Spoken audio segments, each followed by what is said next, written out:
November 15, 1966. State Route 62, Point Pleasant, West Virginia. Two young couples drive past an abandoned World War II munitions plant. Their headlights catch something at the roadside. A figure, 6 or 7 feet tall, with eyes that reflect red in the beam. Then it opens its wings. For 13 months, witnesses reported something in these woods. Despite rational explanations, wildlife expertise, and engineering investigations, the sightings persisted. Misidentified bird, mass hysteria, or something science couldn't categorize, were examining what appeared above Point Pleasant. The beginning. The first report came November 12, 1966. 5 gravediggers in Clendenin, West Virginia, saw something massive moving through the trees overhead. A brown human being, they said, large, winged, darting from branch to branch. 3 days later came the encounter that made headlines. Roger and Linda Scarberry, Steve and Mary Millette, driving through the TNT area. 7 square miles of abandoned concrete igloos where munitions had been stored during the war. They spotted the creature near the old power plant. Linda Scarberry described it as shaped like a man, but bigger, maybe 6.5 to 7 feet tall. It had big wings folded against its back. The detail that terrified them, those eyes, large, hypnotic, glowing red in the headlights. They sped toward Point Pleasant. The thing followed, or so they believed. It kept pace as they reached speeds approaching 100 miles per hour, pursuing them to the city limits before vanishing. The Point Pleasant Register ran the story November 16th. Couples see man-sized bird, creature, something. The term Mothman emerged, borrowed from Batman villains popular on television. By November 17th, citizens with hunting rifles descended on the TNT area. They found nothing, but the sightings continued. The wave. Over the next year, dozens reported encounters. Volunteer firemen Captain Paul Yoder and Benjamin Enoch saw a large bird with red eyes. Marcella Bennett, visiting friends in the TNT area, claimed the creature rose from the ground as she approached with her baby. Some witnesses reported a wingspan of 10 feet or more. Others described vertical takeoff like a helicopter. Many described overwhelming terror. The sightings weren't confined to attention seekers. Construction workers, firefighters, ordinary citizens, all reported similar encounters. Most witnesses were genuinely distressed. Meanwhile, the town fractured. Some reported UFOs. Stories circulated about mysterious phone calls and men in black, warning witnesses to stay silent. Point Pleasant became ground zero for paranormal speculation. What no one could explain. Why had this started, and what were people actually seeing? The scientific answer, the rational explanation came quickly. Dr. Robert L. Smith, a wildlife biology professor at West Virginia University, examined witness descriptions and reached a definitive conclusion. Sandhill crane. The identification made sense. Sandhill cranes are impressive birds, standing nearly 5 feet tall with wingspans exceeding 7 feet. They possess distinctive red patches of bare skin around their eyes that, when caught in headlights, could easily appear to glow. As powerful flyers capable of significant speeds, they produce loud, eerie trumpeting calls that carry across long distances. Critically, West Virginia lies outside their normal migratory range. The birds typically inhabit areas near or west of the Mississippi River. An out-of-place sandhill crane would be completely unfamiliar to Point Pleasant residents. Glimpsed briefly in darkness, such an unfamiliar creature could easily appear otherworldly. The theory was logical, well-reasoned, and supported by ornithological expertise. Local newspapers reported it. Authorities endorsed it. The mystery, it seemed, was solved. Except the sightings didn't stop. The rational gaps. The sandhill crane explanation accounts for some details but fails to explain others. First, the eyes. Author Benjamin Radford's investigation revealed something curious. Only one witness mentioned glowing red eyes directly in initial reports, and that account was secondhand. Early descriptions focused on size, wings, and behavior. The hypnotic red eyes became emphasized in retellings and newspaper accounts. What began as reflected eyeshine transformed into the creature's defining feature through repetition. This is how folklore builds. Second, social behavior. Sandhill cranes are extremely social birds.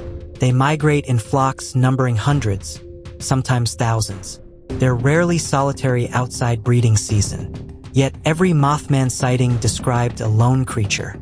If misidentified cranes were responsible, where were the flocks? Why would multiple witnesses, over 13 months, encounter only solitary birds of a species that actively avoids isolation? Third, timing.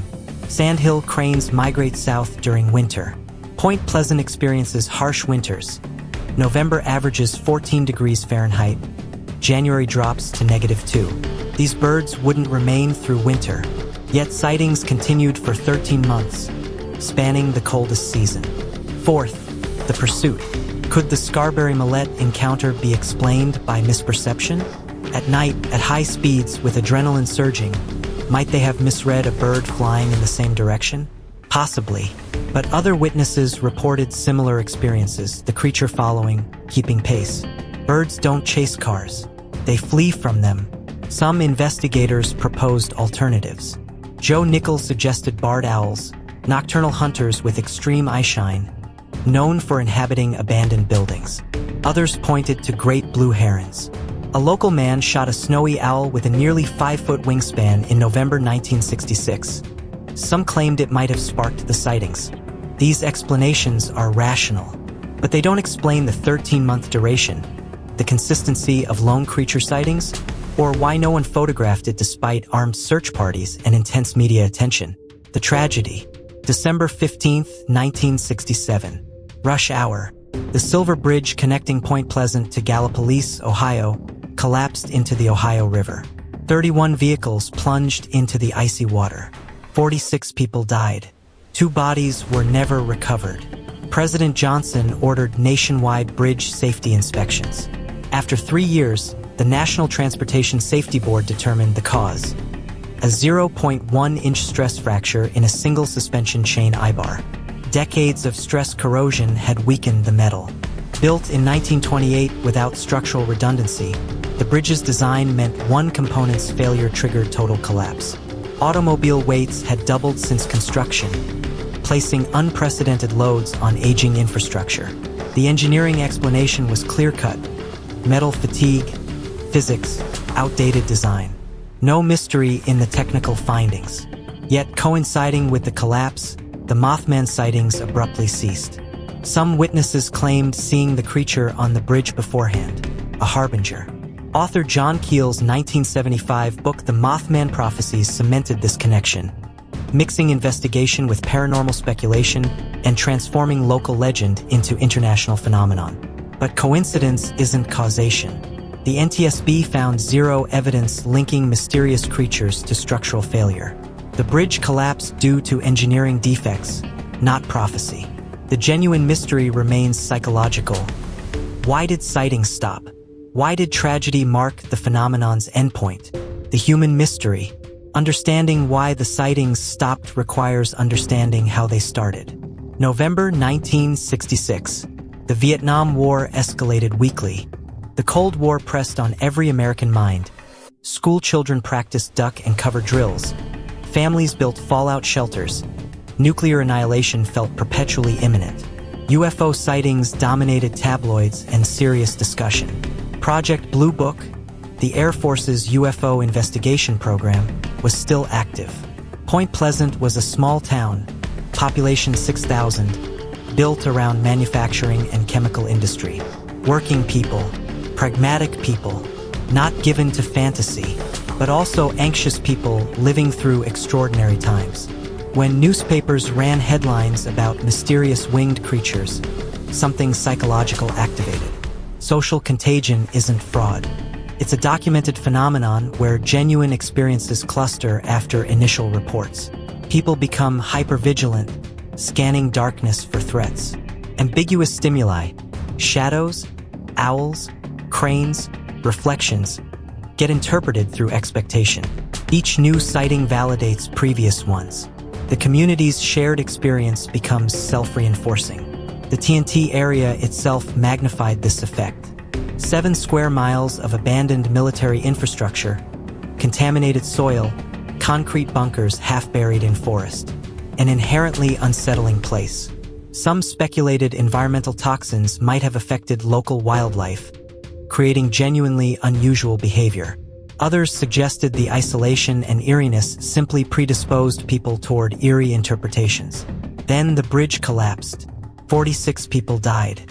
The entire community was traumatized. After tragedy of that magnitude, what space remained for monster stories? Grief displaced fear. Real horror eclipsed imagined horror. Media attention shifted entirely to disaster, investigations, funerals, recovery. The collective focus that had sustained the sightings, the communal hypervigilance, the expectation of encountering something strange, evaporated overnight. The Mothman didn't stop appearing. People stopped looking for it. They stopped talking about it. They stopped expecting it. The psychological conditions that generated and sustained the phenomenon simply ceased to exist. This explanation acknowledges that witnesses saw something. Birds, shadows, genuine anomalies, while recognizing that shared trauma and anxiety shaped how those experiences were interpreted and remembered. The aftermath. The 2002 film turned Mothman into a global icon, and Point Pleasant embraced the legend with a statue, museum, and annual festival. Science offers rational explanations, misidentified birds, mass hysteria, media amplification, but the mystery persists. Why did so many credible witnesses describe the same creature? Perhaps it was cranes and owls distorted by fear and darkness, or a psychological reaction transforming the ordinary into the extraordinary. Maybe it was something natural we still don't fully understand, a convergence of wildlife, environment, and human perception. The real question isn't whether Mothman was real, but what people truly experienced. We've disproven what it wasn't, yet not explained what it was. The legend endures in that gap between evidence and experience, where doubt, fear, and belief intertwine, and witnesses still insist. I know what I saw.